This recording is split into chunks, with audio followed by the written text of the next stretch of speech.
You know, I think when you become a parent, all you really want in life are two things. You simply want more health and happiness in your life for yourself and for your kids.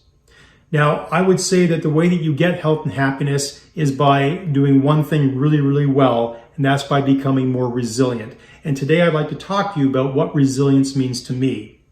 Now, when I think about my family, I think that my wife and I are pretty typical parents.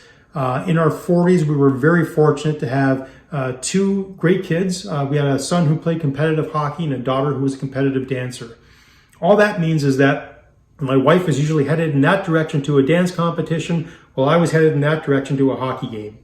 And, you know, that was our life, and it was no better or worse than any of our friends. As a matter of fact, it was pretty typical for all of our friends. We were all sleep deprived as parents. Stress had become our new best friend. We were eating to stay awake. We were eating mindlessly all the time. We certainly weren't investing in health and happiness. All we were doing was trying to get ahead in this world. And that's where our focus was. We thought when we're successful, then we'll be happy. But all we were really doing was pushing happiness and health over the cognitive horizon because, you know, as soon as we hit a goal, you know, I had this house paid for, I had to have a bigger house. You know, now I have to have a boat. Now I have to have something else. Success was always getting pushed further and further away. That wasn't happiness. Success is just momentary pleasure. That was a tough pill to swallow, a tough lesson to learn. But let me share a story with you. When I was driving home from one of my son's hockey games, I live in Canada, so you can imagine in February in the middle of winter, it was a cold winter night, it was dark out, the snow was flying, and I had been experiencing chest pains for probably about 3 to 4 weeks, but I was really thinking it's no big deal. Like that's heart attacks are for old people, sick people, that's not me. But I remember on this evening, you know, the pain was radiating down my arm, and I thought this just isn't good. So I remember driving home, dropped my son off at home, and I just said to my wife, like, don't be alarmed, but I need to go to the hospital and get checked out because there's something not right. And so she watched the kids. I drove to the hospital, and immediately they checked me into the ER, put me into the cardiac ward, did a battery of tests. And I remember as I'm lying on the hospital bed in the ward, there's 4 of us in the room, and I'm looking around, and everybody looks just like me. We all look around the same age. We all look around the same physicality. And we all had this same stupid blank stare on our faces. And it was like, how the heck did I get here? How is this possibly happening to me? Now, we didn't say a word for about 2 hours. And then finally the doctor came in and he looked at me and he said, Dave, I've got good news and I've got bad news. The good news is you didn't have a heart attack today. The bad news is you're awfully close. He says, now I'm going to give you 2 choices. You can either go on heart and cholesterol medication for the rest of your life, or you can lose the weight and get in shape. The choice is yours. And with that, he dismissed me from the hospital. Now, I got home and I want to ask you, what would you do if you were given that advice? How would you have reacted? What choice would you have made? Well, I'll tell you the choice I made, and it was based on the only thing I heard that night. I had heard that I didn't have a heart attack. So I chose door number 3, which was to stick my head in the sand and do absolutely nothing. I don't advise that as the correct response, and it took me about 2, maybe 3 months before the symptoms started coming back again. And that was the day my life changed. When I said to my wife, I remember we were driving home from the grocery store, and I said, I need to start investing in my heart every day. I really need to start doing some exercise. And I don't know what it's going to be, but I thought the only thing I can do is put on a pair of running shoes and go for a run. So I thought I would go for a 5K run that day. I made it out my door about halfway down my block, doubled over, grabbed my knees. My lungs were burning out of my chest. And I thought to myself, how the heck did I get so out of shape? I mean, I was playing sports well into my late 20s. What had happened? Well, I'll tell you what happened. I had kids. And everything I was doing was to advance the kids in this world. I was doing nothing to support my own health, happiness, and well-being. And it was at that moment where I realized that I needed to do this every day. So I made a choice. I chose to start and become a runner. Now that meant I was going to run 5K every day. But because I couldn't run 5K, what it started out being was I would walk to a telephone pole, then run to one, walk to one, run to one. The next day I came out, I walked to one, ran to 2, walked 1, ran 2. I just repeated that process until after about 4 weeks, I was running 5K. Not well, but I was running 5K. And that process just kept repeating itself. And it took me about 3 years. I became Forrest Gump, I kid with people. I just didn't stop running. And I remember this one day, after about 3 years of running, not taking a single day off, I literally bumped into an Ironman triathlete while I was out for a run. He was on his bike waiting at the top of a hill, and his wife was sort of climbing up the hill after him. And he was waiting for her. And being a talkative guy, I just said, hey, have you really done that Ironman thing? And he spent 5 minutes with me that changed my life forever. He said, Dave, I used to be just like you. He said, I used to run every day. And then I realized it wasn't a matter of if, but when I was going to get injured. He said, I picked up the sport of triathlon because there were two non-impact activities that I could fall back on if I got hurt. That made a lot of sense, but I thought, good for you. I'm never going to be a triathlete, but good for you. Now, fast forward about 4 months. It's now November, and it's cold and raining outside, and I'm there running indoors on my treadmill. And I'm running, and I'm flipping on the TV, and sure enough, the Ironman comes on. And I'm watching the guy run, and I'm thinking, well, he's running, I'm running. You know, I've ridden a bike before. I've never drowned while I was swimming. How hard can this thing be? I got off my treadmill, and I signed up for my first Ironman. It was called Ironman Muskoka 70.3. Now, I didn't know what that meant. I didn't know how long that was. I didn't own a bike, and at that point, I didn't know how to swim. All I knew was that I believed in myself because I had built up this 3 years of history of doing the right thing, and I could see something bigger and better for my life. Now, resilience isn't about being stuck. Resilience isn't about surviving. Resilience is about thriving. And I was stuck as a runner. You know, I wasn't experiencing anything new. I wasn't getting out of my comfort zone. So I thought, this is going to be fun. This is going to be a really daunting, scary, exciting challenge.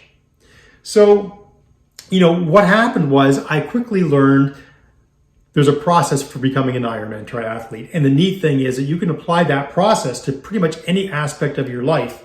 It's a process that I call the VIP process. It stands for Vision, Identity, and Proof.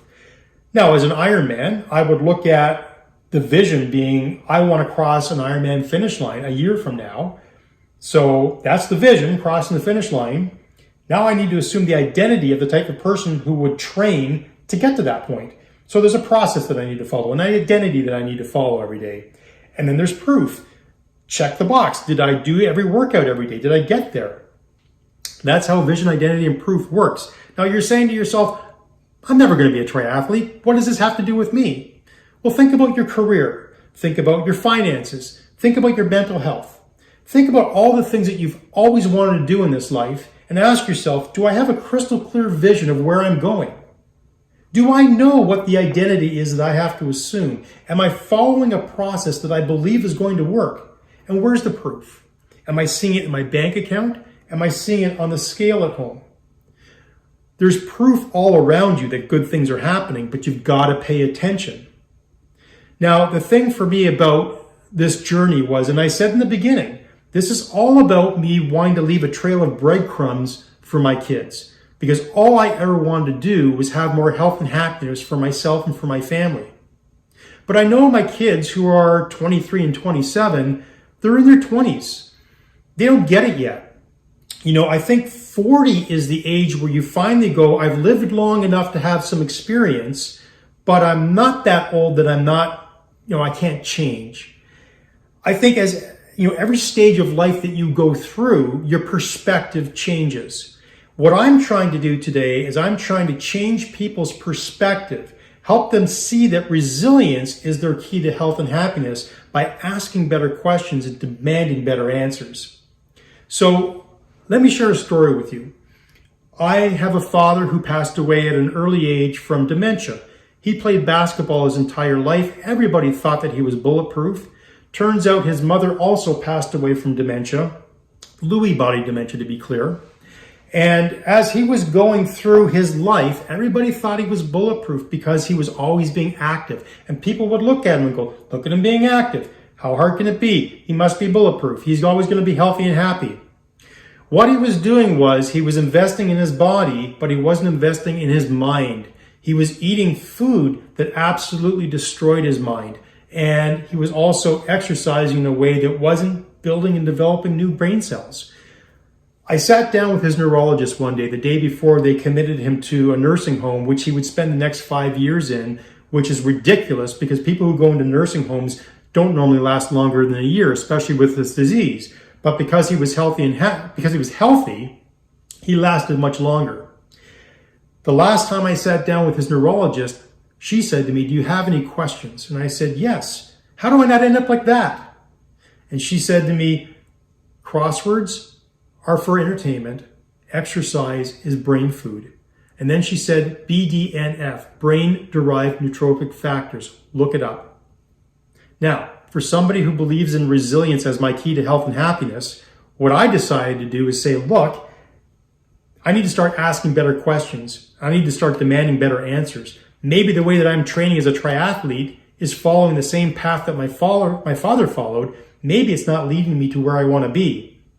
Turns out that my ego is not necessarily my friend, and that by pacing myself and going just a little bit slower, I can get all those BDNFs that I'm looking for in my training, and I can be happier and healthier longer. So I guess the point of that story is that blind faith and just thinking you're doing the right things is never the best solution. You've got to start asking better questions and demanding better answers.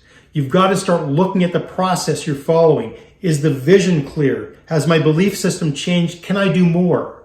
Can I put myself out of my comfort zone just a little bit more? Think of the identity that you're assuming. Is the process broken? Is the process working? Ask the question. Throw some change into it. See what you can find out.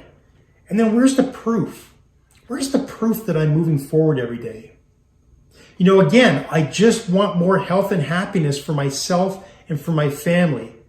And the proof that all of this is working for me is that not only am I capable of doing another Ironman, and I'm 55 and just in my prime, but my son who's 27 has come up to me and said, "I want to do one too, Dad." Now, we're planning on doing an Ironman in 2023, which is super exciting for me. But I can tell you this, if I'd never stepped out of my comfort zone, if I'd never started asking better questions, if I'd never started looking for better solutions, if I'd never discovered this VIP process to keep me on track, none of this would be happening. Because if I had chosen the pills, I would have led a life of uncertainty. And all I ever wanted was health and happiness. It was right there in front of me. And it all started with taking that first step. So my challenge, my call to action to you, if you're a parent and you want more health and happiness in your life, go out and take that first step. It's scary. But after you take that first step, just say to yourself, what more can I do? How much farther can I go? You'll really enjoy the journey.